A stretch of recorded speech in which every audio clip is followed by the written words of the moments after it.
I had a purpose. I wanted to be one of the best basketball players to ever play. And anything else that was outside of that lane, I didn't have time for. There's a quote from one of my English teachers at Lower Merion named Mr. Fisk.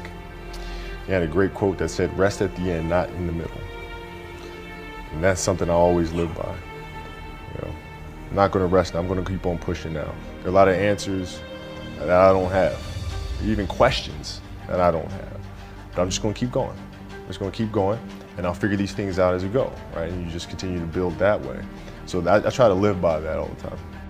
At what age did that goal become crystal clear?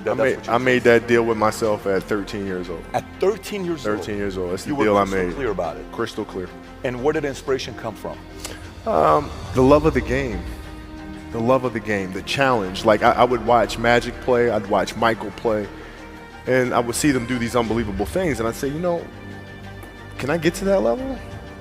I don't know, but let's find out. Let's find out. And so that curiosity to see where I could push this thing led me down that path, I think. I had a summer where I played basketball when I was like 10 or 11 years old, and here I come playing, and I don't score 1 point the entire summer. Not a free throw, nothing, not a lucky shot, not a breakaway layup, 0 points. And I remember crying about it and being upset about it. And my father just gave me a hug and said, "Listen, whether you score 0 or score 60, I'm gonna love you no matter what." Wow. Now that is the most important thing that you can say to a child.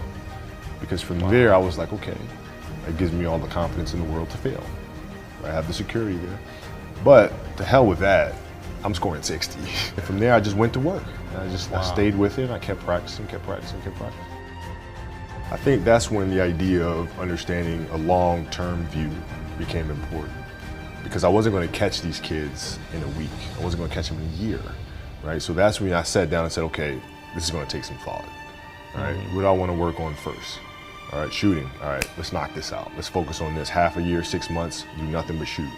Right after that, all right, creating your own shot, and you focus. So I started creating a menu of things. When I came back the next summer, I was a little bit better. I scored. Yeah, you know, it wasn't much, right, but I scored. And this is 12, 13. 12, 13. And then 14 came around, back half of 13, 14 years old, and then I was just killing everyone.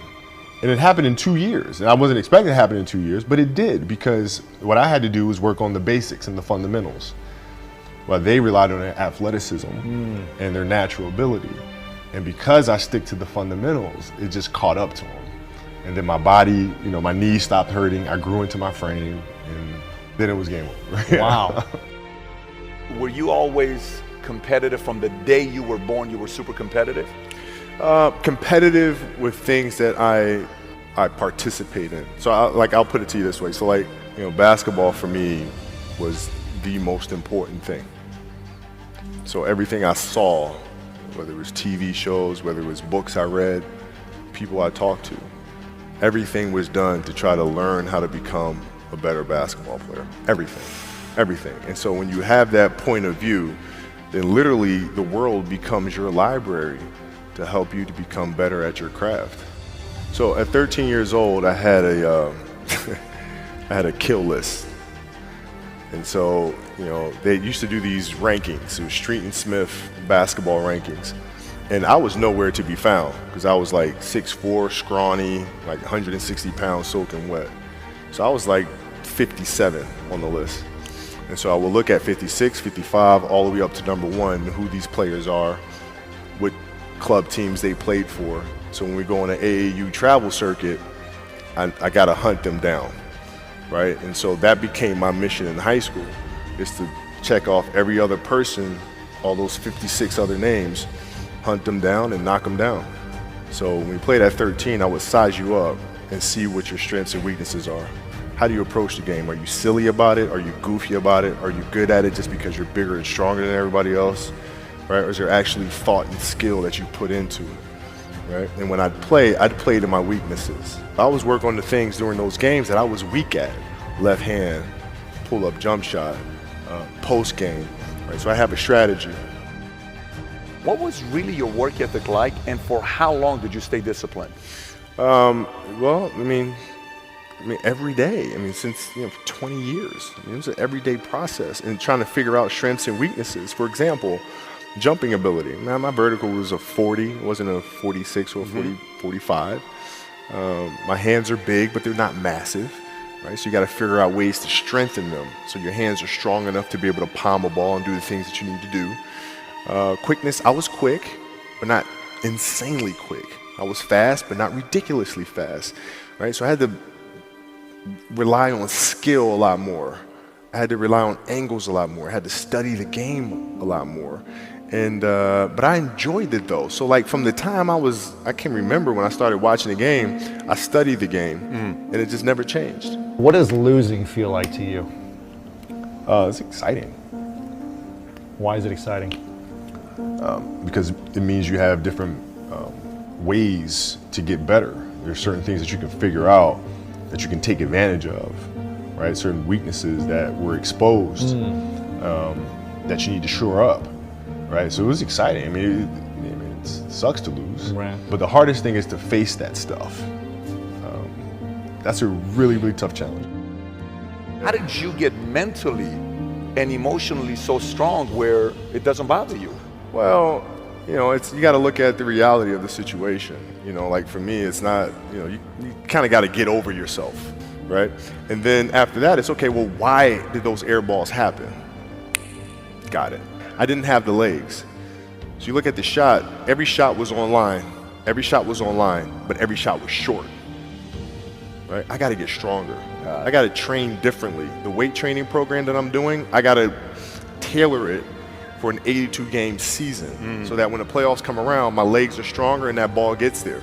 So I look at it with rationale and say, okay, well, the reason why I shot air balls is because my legs aren't there. I go, well, next year they'll be there. You have to do the hard stuff and watch that game and study that game to not make those mistakes over and over again just because you weren't brave enough to face it. So you got to deal with it. Face it. You got to deal with it. Face it, learn from it. You don't want to have that feeling again, do you? Right? So you got to really study it, face it, and not to say you'll win the next time you face it, but at least you'll give yourself a better chance. Yeah. It's an obsessiveness that comes along with it. You want things to be as perfect as they can be, understanding that nothing is ever perfect. But the challenge is try to get them as perfect as they can be. And what can you do? It's in your control. So control what you can. You have this mindset, but how did you develop that? I don't know if that's what you call the Mamba mindset, but how did you develop that? And when did it start? It started in middle school and high school. Because a lot of the kids that I was playing against were inner city kids. And so they're looking at me as if, okay, this kid's soft.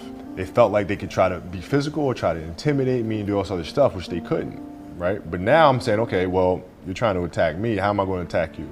How can I mentally figure out ways to break you down? How can I show you that, no, I have the edge, right? And so that's when it first started for me, is figuring out how to get the upper hand on an opponent that way. And what would you do to mentally break people down then? One of the things I would do is, while everybody would be at the cafeteria work, eating and doing all sort of stuff, I just go back to the gym. And so that was my way of showing them, I may be from the suburbs, but you're not going to outwork me. Wow. Like I see a lot of players take vacations with other players that are close friends. And we'll just take vacations just to take vacations, or just hang out just to hang out. Like I never did that. But Why, it was a why not choice. though? Why didn't you do that? Well, because when I retire, I didn't want to have to say, I wish I would have done more. I don't want that. I played games with the flu. I played games with 102-degree fever, man. We had a game against Toronto in 2000, and Vince was tearing the league up. My back was jacked. So I would be in the layup line like, okay, there's a lot of days where you can rest and recover. Today ain't one of them. Your back can bother you any other day. That ain't bothering me today. He gonna have to see me today. You're playing against the Golden State Warriors. Score is 107-109. You guys are close to getting into the playoffs. You know exactly what happens in the game. You go up, you're about to take your shot, and then all of a sudden, boom, Achilles happens, right? Friend of mine, Nima, he is here just to listen to. He played ball. And he told me, he says, Patrick, I don't think you understand. He says, when I tore my Achilles in high school, he says, 4 friends of mine dragged me to my hospital. I was crying from there straight to the hospital. He says, I have no clue how the hell this guy did it. He went and hit the free throws, and then you walked off the stage. How the hell do you tolerate that kind of pain? You know, I use this. I tell this example, and I think this is the best way to explain it. You know, you have a hamstring injury, you pull your hamstring really, really badly, you can barely walk, right? Let alone play anything. You're at home, all of a sudden a fire breaks out in the home, right? Your kids are upstairs, you know, wife is wherever she may be, you know, going down. I'm willing to bet that you're going to forget about your hamstring, you're going to sprint upstairs, you're going to grab your kids, you know, make sure your wife's good, you're getting out of that house. And the reason is because the lives of your family are more important than the injury of your hamstring. And so when the game is more important than the injury itself, you don't feel that injury. Not at that time. Went in the trainer's room, my kids are in there, and you know, they're looking at you and stuff, and I'm looking at them, and I'm like, you know, it's all right, Dad's gonna be all right. It'll be fine, it'll be all right, it'll be all right, it'll be all right. As a parent, you gotta set the example. You gotta set the example. This is another obstacle. This obstacle cannot define me, it's not gonna cripple me, it's not gonna be responsible for me stepping away for the game that I love. I'm gonna step away on my own terms. And that's when the decision was made that, you know what, I'm doing it. You gotta lead by example. As parents, you gotta lead by example. If you want your kids to do whatever it is they want to accomplish in life, you have to show them. You gotta show them. The definition of greatness is to inspire the people next to you. I think that's what greatness is or should be. It's not something that lives and dies with one person. It's how can you inspire a person to then in turn inspire another person that then inspires another person. And that's how you create something that I think lasts forever. Yeah. And I think that's our challenge as people, is to figure out how our story can impact others and motivate them in a way to create their own greatness.